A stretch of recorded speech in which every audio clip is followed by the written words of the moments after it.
श्री विद्याबाटिकारे पालित है अंतर्जातीय बंधुता दिवस।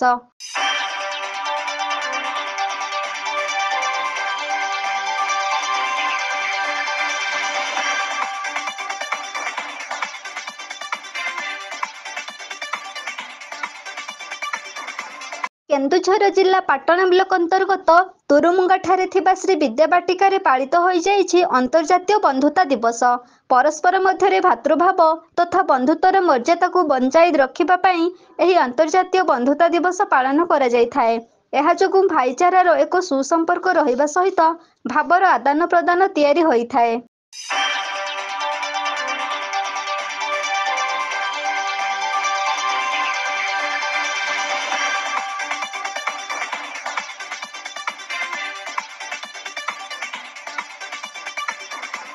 श्री विद्याबाटिका एक अग्रणी शिक्षा अनुष्ठान।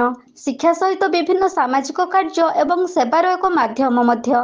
एही शिक्षा अनुष्ठान रे छात्र छात्री को शिक्षा दिया जाइथाय। छोट बेलरू परस्पर मध्यरे भातृभाव तयारी करी गोटे सूतारे बांधी होई रहिले निहाती समाज प्रति मंगल कामना करिबा पई इच्छा शक्ति सृष्टि होइथाय। तेणु पाठपढ़ा सहित सामाजिक शिक्षा देबारे श्री विद्याबाटिका गुरुत्व देइथाय।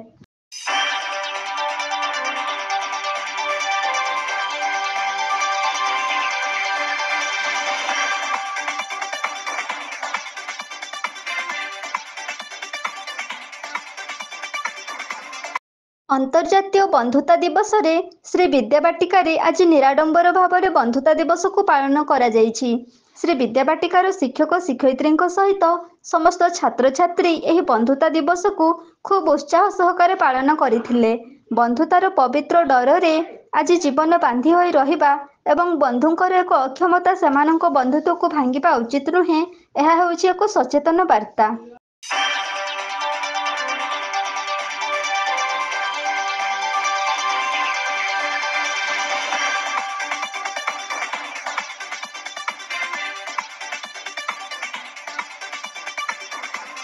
उन्नीस 1935 मसीह अमेरिका रे अंतर्जातीय बंधुता दिवस आरंभ होइथिला।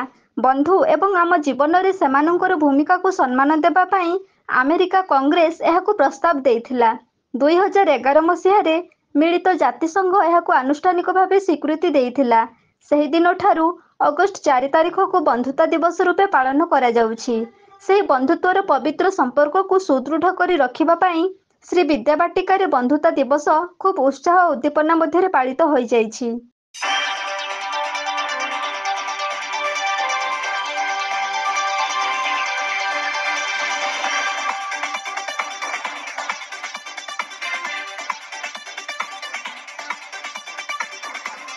पाटणारू देवानंद महांतଙ୍କ रिपोर्ट एबी न्यूज।